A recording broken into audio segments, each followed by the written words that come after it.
चलिए ब्रेक के बाद स्वागत है आपका। और बड़ी खबर पर लगातार हम बने हुए हैं। हरियाणा में वोटों की गिनती लगातार जारी है। रुझानों में हरियाणा में अब तक बीजेपी को बहुमत, जम्मू कश्मीर में कांग्रेस गठबंधन को बहुमत मिलता हुआ दिखाई दे रहा है। बता दें आपको कि कांग्रेस एनसी गठबंधन को बहुमत मिलता हुआ जम्मू कश्मीर में दिखाई दे रहा है, जबकि हरियाणा में भारतीय जनता पार्टी को बहुमत मिलता हुआ दिखाई दे रहा है। अभी तक आपको बता दें कि रुझानों में कांग्रेस पार्टी हरियाणा में आगे चल रही थी, लेकिन अब भारतीय जनता पार्टी बहुमत की ओर बढ़ती हुई दिखाई दे रही है। तो जाहिर तौर पे कहा जा सकता है जो हालात और जो स्थितियां एक बार फिर से हैट्रिक, जी हां, भारतीय जनता पार्टी जीत की तरफ बढ़ रही है, हैट्रिक मारने की तरफ बढ़ रही है। और ये जाहिर तौर पे हरियाणा के इतिहास में पहली मर्तबा होगा जब लगातार कोई एक पार्टी तीसरी बार सरकार बनाएगी। लेकिन इस बीच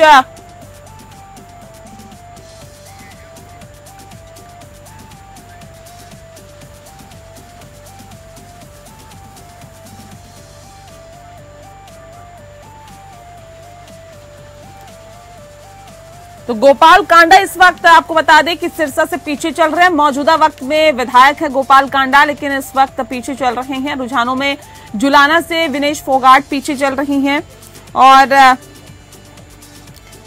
विनेश फोगाट का पीछे चलना भी जाहिर तौर पर अपने आप में कई सवाल खड़े करता है। बता दें आपको कि रुझानों में जो कैंट, अंबाला कैंट से अनिल विज भी पीछे चल रहे हैं। 7 बार के विधायक हैं अनिल विज और मुख्यमंत्री पद पर लगातार अपना दावा ठोकते रहे हैं और वो भी पीछे चल रहे हैं। तो ये जो वीआईपी सीटें हैं, सबकी नजरें इन्हीं सीटों पर बनी हुई है, क्योंकि लाडवा से नायब सैनी भारतीय जनता पार्टी की तरफ से चुनाव और मौजूदा वक्त में मुख्यमंत्री, गढ़ी सांपला से भूपेंद्र सिंह हुड्डा आगे चल रहे हैं। बता दें आपको कि एलनाबाद से अभय चौटाला इनेलो से प्रत्याशी हैं, क्योंकि वीआईपी जो सीटें हैं ना, इस पर सभी की निगाहें टिकी हुई है कि क्या हालात और क्या स्थितियां इन सीटों पर हैं। उचाना कला से अभी दुष्यंत चौटाला पीछे चल रहे थे, लेकिन अभी क्या मौजूदा स्थिति है इस पर सभी देखिए पीछे चल रहे हैं। उचाना से पीछे चल रहे हैं दुष्यंत चौटाला और अंबाला कैंट से अनिल विज भी पीछे चल रहे हैं। जुलाना से विनेश फोगाट पीछे चल रहे हैं। तो जाहिर तौर पे रनिया की अगर हम बात करें, रानिया की बात करें, रणजीत चौटाला वहां से निर्दलीय प्रत्याशी हैं। बादली से ओपी धनखड़ हैं, कालका से शक्ति रानी शर्मा हैं, कैथल से आदित्य सुरजेवाला। ये वीआईपी सीटें हैं जिसका जिक्र मैं कर रही हूँ और इन पर सभी की निगाहें बनी हुई है कि आखिर यहाँ पे क्या स्थिति है। लेकिन विनेश फोगाट अगर पीछे चल रही हैं तो जाहिर तौर पर देखिए कांग्रेस ने चुनावी मैदान में उतारा और उसके बाद ये उम्मीद की जा रही थी कि जनता इनका साथ देगी, लेकिन फिलहाल जो मौजूदा स्थिति है इसमें ये पीछे चलते हुए दिखाई दे रहे हैं।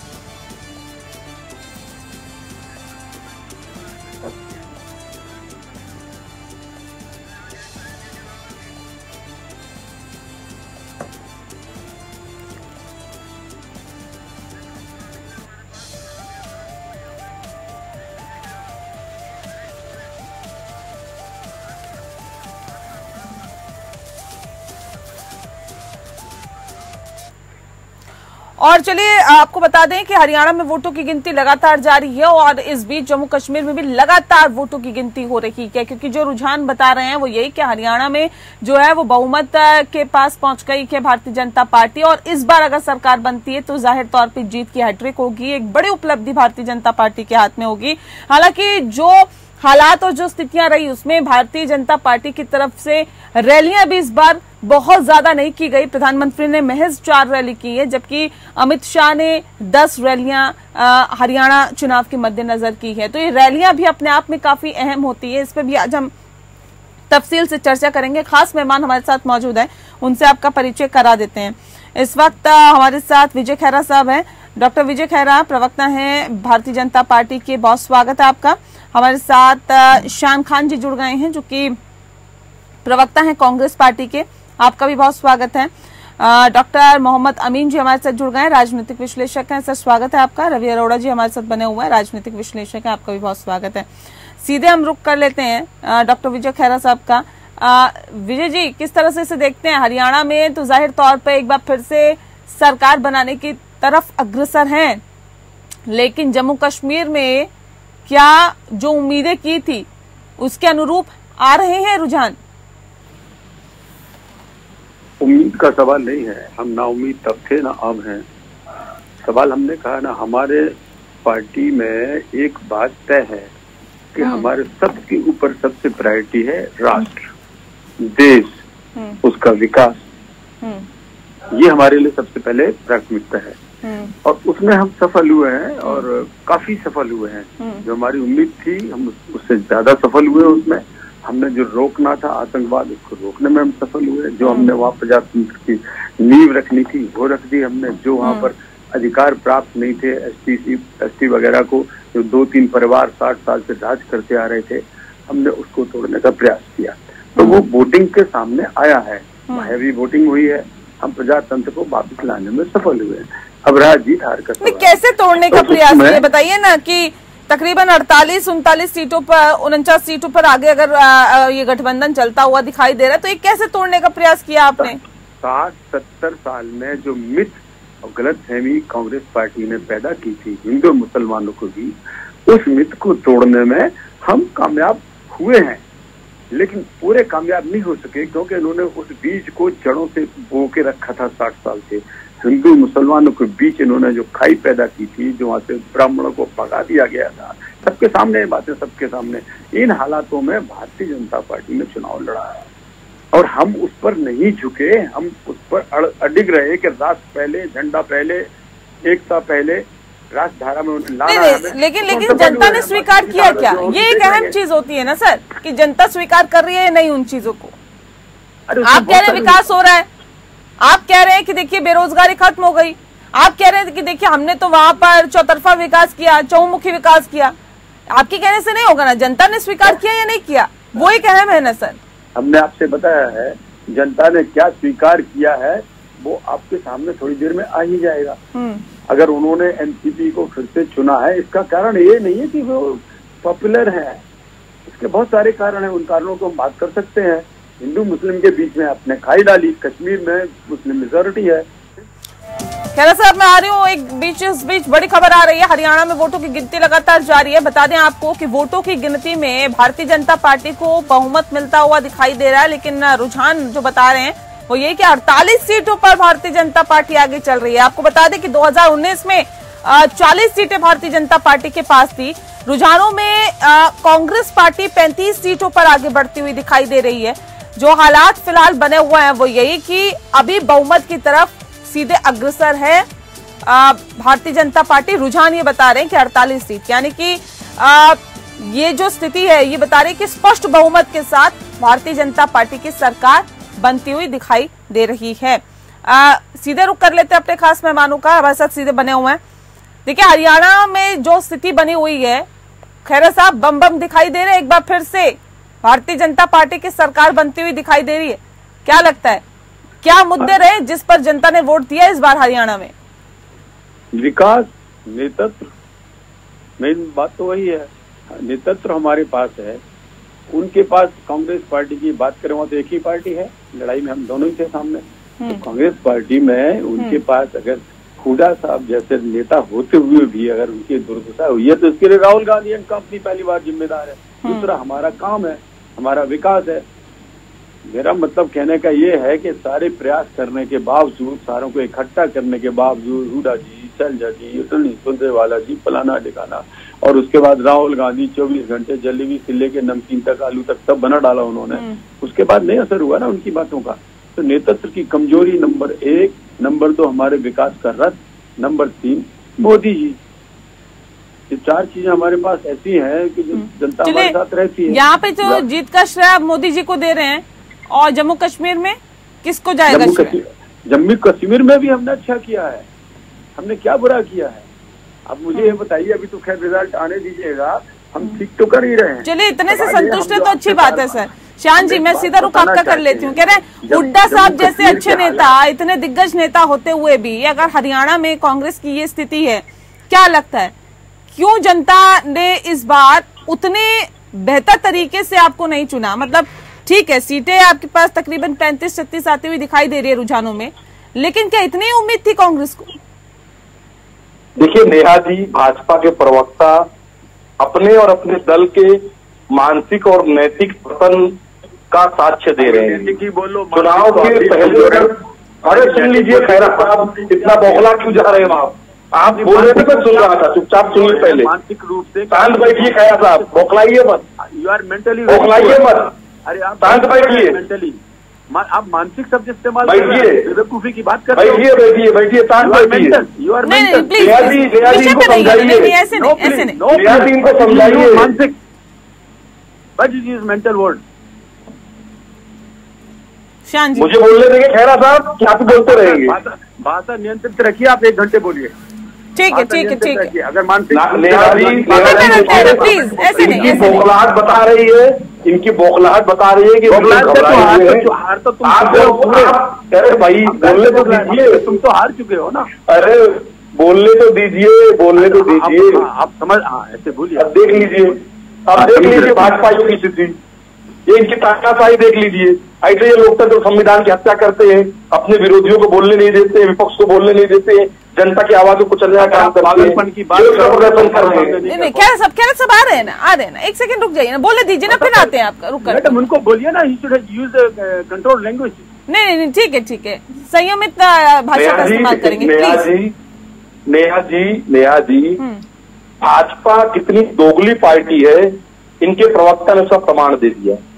हरियाणा चुनाव में जब तक मतदान नहीं हुआ तब तक भाजपा पानी पी कर हुड्डा जी को खलनायक बता रही थी, हुड्डा जी को कोस रही थी और शैलजा जी के साथ अपनी सहानुभूति दिखा रही थी। यहाँ तक कि भाजपा के नेताओं ने शैलजा जी को खुला निमंत्रण दे दिया था कि वो आए और भाजपा में शामिल हो जाए, क्योंकि कांग्रेस पार्टी में उनका सम्मान नहीं हो रहा है। अब भाजपा के प्रवक्ताओं को हुड्डा जी के सम्मान की चिंता होने लगी, तो इनके दोगलेपन का साथ चाहिए। और रही बात परिणामों की, तो अभी जो टीवी पर चलाए जा रहे हैं वो अंतिम परिणाम नहीं है, बल्कि रुझान है। और इन रुझानों में भी चुनाव आयोग की वेबसाइट के हिसाब से यदि हम बात करें तो 40% से अधिक वोट लेकर वोट प्रतिशत के मामले में कांग्रेस पार्टी सबसे बड़ा दल हरियाणा में बना हुआ है। और निश्चित रूप से हमें विश्वास है कि आप थोड़ा और समय दीजिए, ये आंकड़े बदलेंगे और एक पूर्ण बहुमत की सरकार हरियाणा में कांग्रेस पार्टी की बनने जा रही है। हरियाणा की संविधान प्रेमी जनता भाजपा के संविधान विरोधी रवैये को पहचान चुकी है और भाजपा आज अभी जो भाजपा प्रवक्ता चिल्ला रहे हैं, ठीक है, चलिए वोट प्रतिशत की बात कर रहे हैं।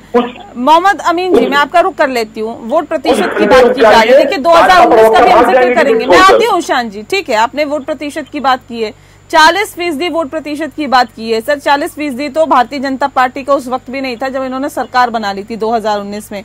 उस वक्त भी भारतीय जनता पार्टी के पास 36% तकरीबन वोट प्रतिशत था, कांग्रेस के पास तकरीबन 28% था, बाकी पार्टियों के पास और कम था। जेजेपी के पास 14.84% था, इसके आसपास ही था, बाकियों का और कम था।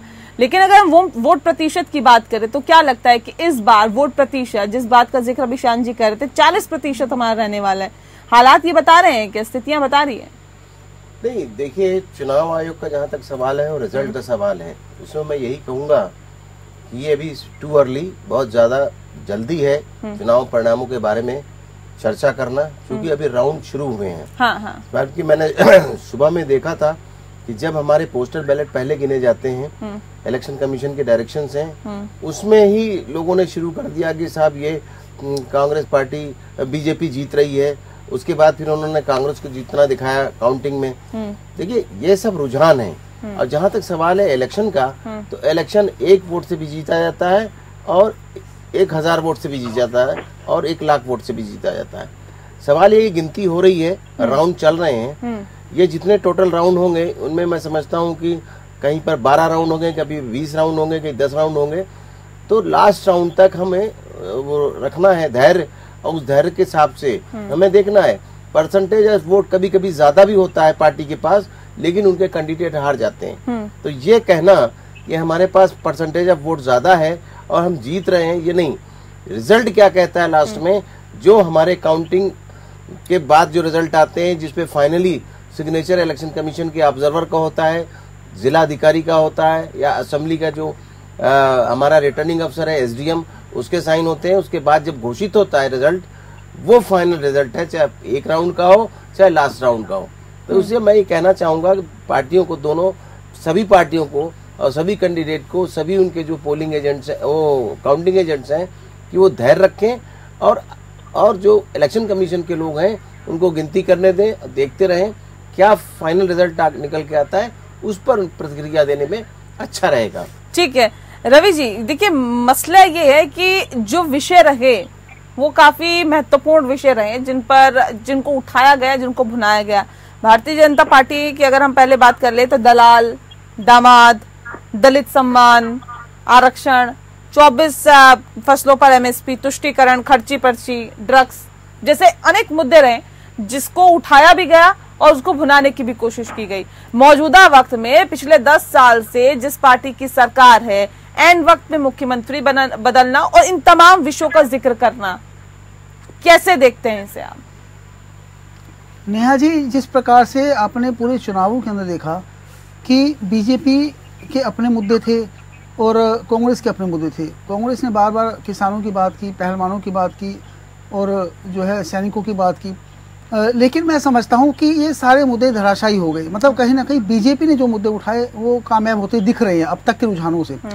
और जिस प्रकार से एक नैरेटिव सेट किया गया था, ऐसा लगने लगा था कि जिस प्रकार से एग्जिट पोल भी दिखा रहे थे, मतलब ये एग्जिट पोल, मैं शुरुआत से एक बात कह रहा था कि जब तक एग्जैक्ट पोल में तब्दील ना हो जाए हम कुछ नहीं कह सकते, क्योंकि लोकसभा चुनावों में भी बहुत कुछ सोचा था, 400 पार की बात होती थी, नहीं आ पाए। उससे पहले विधानसभा में भी ऐसे ही माहौल बना था कि लगने लगा था कई राज्यों में, लेकिन बीजेपी आ गई थी। तो इस बार भी ऐसा ही लग सकता था, क्योंकि हरियाणा के अंदर जो दिख रहा था वो सब कुछ स्थिति साफ नहीं थी। कारण कि कांग्रेस के अंदर, देखिए मैं एक बात पूछा था शुरुआत से कि जो आम आदमी पार्टी डैमेज कर रही है, नुकसान कर रही है, वो आखिर किसको कर रही है?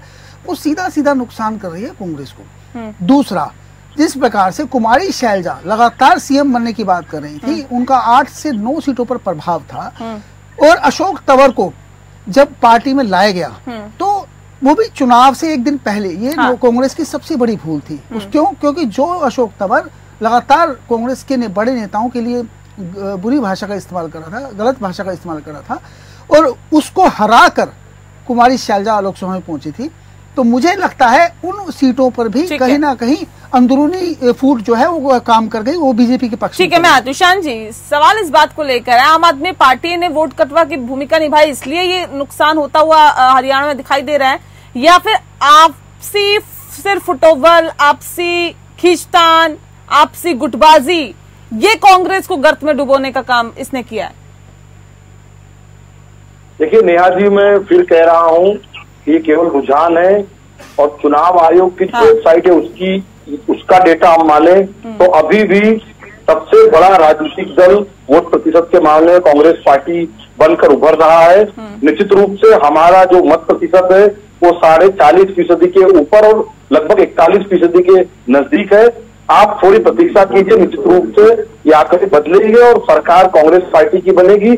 और रही बात आम आदमी पार्टी की, तो आम आदमी पार्टी के साथ हमारे गठबंधन की चर्चा थी, किंतु किन्हीं परिस्थितियों के कारण हमारा गठबंधन नहीं हो पाया, किंतु उसका कोई प्रभाव परिणाम पे पड़ेगा ऐसा मुझे नहीं दिखाई पड़ता है। कांग्रेस पार्टी की ओर लोगों ने अपना मतदान किया है। अभी लगभग हरियाणा में जहां भी मतगणना हो रही है, कहीं पे 4 राउंड हुए हैं, कहीं पे 3, कहीं पे 5, तो ये इससे अभी पूरे परिणाम की कल्पना करना मैं समझता हूँ बेईमानी होगी। थोड़ा समय दीजिए और निश्चित रूप से सरकार हमारी बनने जा रही है। चलिए, आपकी सरकार बनने जा रही है या नहीं? अच्छा ये बताइए, राहुल गांधी ने 9 चुनावी सभाएं की, प्रियंका गांधी ने भी चुनावी सभाएं की 5, लगता है उसका फायदा हरियाणा की जनता ने दिया, या एक माहौल बनाने में वो कामयाब रहे अभी मौजूदा स्थिति को देखते हुए? निश्चित रूप से 2014 के बाद से जो हिंदी बेल्ट के जो राज्य थे उसमें जिस प्रकार से भाजपा ने कांग्रेस पार्टी को मत के मामले में, सीटों के मामले में पिछाड़ा था, निश्चित रूप से हमारे नेताओं के अथक प्रयासों से, उनके परिश्रम से आज परिस्थिति बदल रही है। लोकसभा चुनाव में भी आपने देखा कि हमने राजस्थान में, हरियाणा में, हर प्रदेश में भाजपा को पटखनी देने का काम किया, भाजपा की ईट से बजाने का काम किया। तो हमारे नेताओं का परिश्रम, हमारे नेताओं का अथक प्रयास जो है वो अंग ला रहा है, चाहे वो राज्यों के नेता हो, चाहे वो राष्ट्रीय स्तर के नेता हो। और विशेषकर राहुल गांधी जी जो पूरे देश में भाजपा की नफरत और भाजपा के संविधान विरोधी रवैये के खिलाफ जो भारत जोड़ो यात्रा और भारत जोड़ो न्याय यात्रा उससे पूरे देश के वातावरण में परिवर्तन आया है। लोग भाजपा की नफरत की विचारधारा को नकार रहे हैं और कांग्रेस पार्टी की प्रेम और भाईचारा की विचारधारा के साथ जुड़ रहे हैं, और इसका परिणाम पूरे देश में आप भविष्य में देखेंगे कि भाजपा का सफाया पूरे उत्तर भारत से होने ठीक वाला है। रवि जी कुछ कह रहे हैं जल्दी से। नेहा जी, दो बातें यहाँ समझने वाली हैं।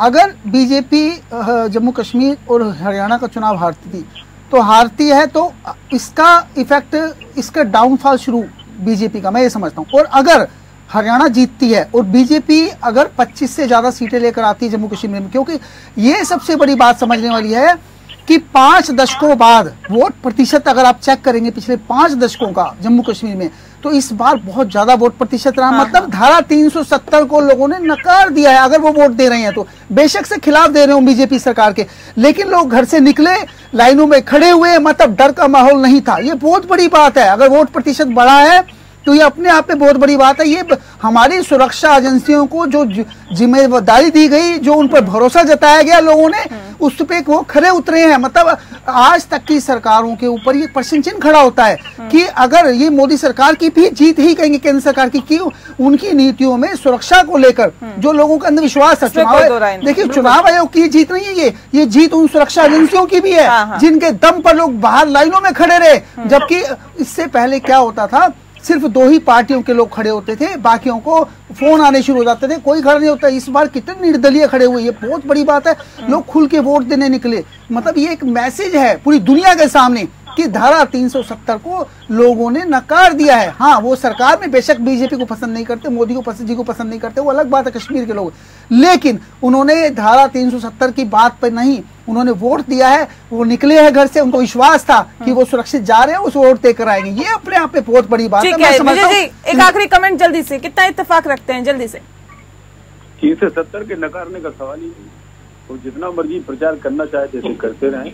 370 ना होनी चाहिए थी, न रहेगी, न होने दी जाएगी। बना लें ये सरकार 100 बार। 370 के खिलाफ पहले भी आंदोलन किया था, हिंदुस्तान भर में फिर आंदोलन किया जाएगा। हम बिल्कुल विशेष अधिकार नहीं देने देंगे बेफालतू के। उनके विकास के लिए अधिकार विशेष मिल सकता है, विशेष दर्जा उनको बजट के लिए मिल सकता है, और मिलता ही है, अभी भी दिया गया उनको एक्स्ट्रा पैसा, खूब दिया गया है। लेकिन जहाँ तक 370 का सवाल है, ये राष्ट्र हित के खिलाफ काम नहीं होने देंगे। अपने आप को होश में ला दें, फिर ले आए लोग। 370 राष्ट्र हित के खिलाफ है, हिंदुस्तान को, कश्मीर को हिंदुस्तान से अलग करता है, ये नहीं होने देगा। हिंदुस्तान का झंडा बंद होता है, ये नहीं होने, कभी नहीं होने देगा। चलिए ठीक है। विजय जी बहुत शुक्रिया आपका, शान जी आपका भी बहुत शुक्रिया, मोमिन जी आप बने रहिए हमारे साथ, और रवि अरोड़ा जी आप भी हमारे साथ बने रहिए। पल पल की अपडेट हम आप तक पहुंचा रहे। एक छोटा सा ब्रेक हम यहाँ पे ले रहे हैं, जल्द लौटते हैं।